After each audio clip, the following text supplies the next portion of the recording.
Долго жил стриженный скрип мамы, и звал ее, и братца и сестренки тоже звали. Мама-стрижиха не появлялась, не приносила еду. Потускнело пятнышко света, настала ночь. Утихло все на реке, утихли стрижи и стрижата, пригретыми папами и мамами. И только скрип был без мамы. Сбились в кучу стрижата, холодно без мамы, голодно. Видно, пропадать придется. Но скрип еще не знал, какой дружный народ стрижи. Ночью в норку к скрипу нырнул вожак Белая Брюшка, пощекотал птенцов клювом и обнял их крыльями, и они пригрелись, уснули. А когда расцвело, в норку к скрипу наведала соседка-стрижиха и принесла большого комара.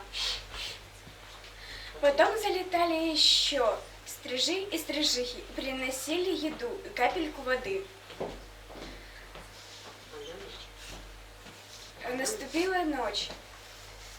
К осиротевшим птенцам стрижатам снова прилетел вожак Белая Брюшка.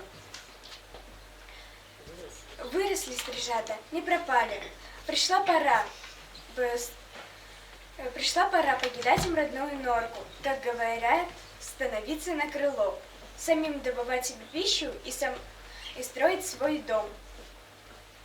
Это было радостно и жутко. Скрип помнит, как в норке появился вожак Белая Брюшка. Вместо того, чтобы дать скрипу мошку или капельку, он ухватил скрипа за шиворот и поволок из норки. Скрип упирался, пищал, но Белая Брюшка не обращал на писк скрипа и подтащил к устью норки и вытолкнул его наружу. Ну что было делать скрипу? Не падать же.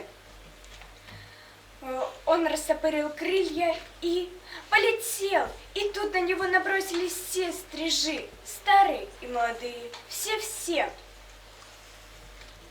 И погнали его от норки навстречу ветру, навстречу ослепительному солнцу.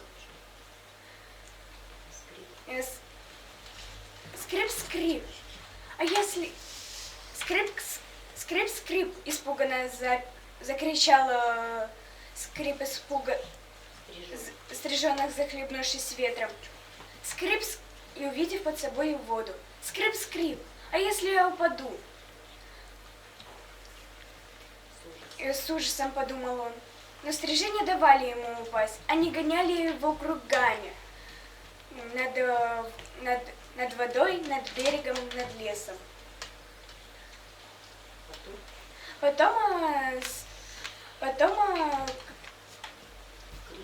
Потом крики стрижей утихли, свист крыльев и гомон птичий угасли. И тут скрип с удивлением увидел, что он сам, один, летает над рекой. И это сделалось так радостно, что он взмыл высоко-высоко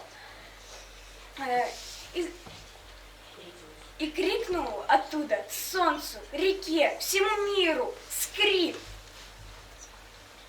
И закружился над рекой, над берегом, над лесом.